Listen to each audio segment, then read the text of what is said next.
भाजप खासदार किरीट सोमय्या यांनी मुंबई महापालिकेतल्या सत्ताधारी शिवसेनेवर टँकर घोटाळ्याचे आरोप केले। सत्ताधारी शिवसेनेचे टँकर माफिया आणि पालिका अधिकाऱ्यांशी साटेलोट असल्याचे आरोपही त्यांनी केले। तर शिवसेनेने हे आरोप फेटाळून लावलेत। त्यामुळे मुंबई महापालिका जवळ येत चाललेल्या पार्श्वभूमीवरती शिवसेना भाजपमध्ये पुन्हा आरोप प्रत्यारोपांना सुरुवात झाल्याचे दिसतंय।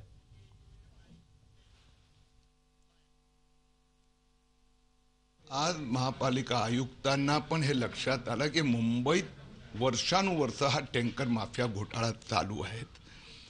आज महापालिकेचे जे बाकी अधिकारी होते त्यांनी कबूल केलं, महापालिका आयुक्तांना मान्य केलं की जिथे वॉटर शॉर्टेज असते पर्टिक्युलर विभागात पाणीची पाईपलाईन तुटली त्यासाठी आपण टँकरचं पाणी देतो।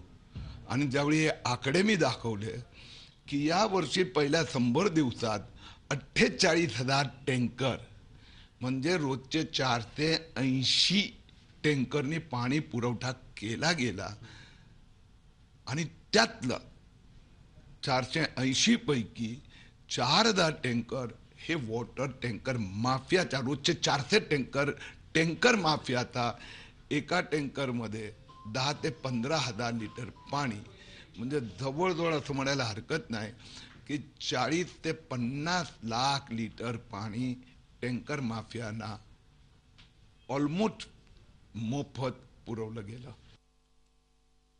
इथे शिवसेना पक्षाबरोबर युतीमध्ये आज बीजेपी पण बसले आहे आणि स्टँडिंग मध्ये ज्या ज्या वेळेला विषय निघाले पाण्याच्या विषयात त्या वेळेला शिवसेनेच्या नगरसेवकांनी टँकर माफियाच्या बाबतीत बोलणं केलेलं आहे की त्यांच्यावर कडक कारवाई करावी। जर शिवसेनेवर तुम्ही आरोप करणार असाल तर चुकीचं आहे ना, हे बिनबुडाचे आरोप आहेत।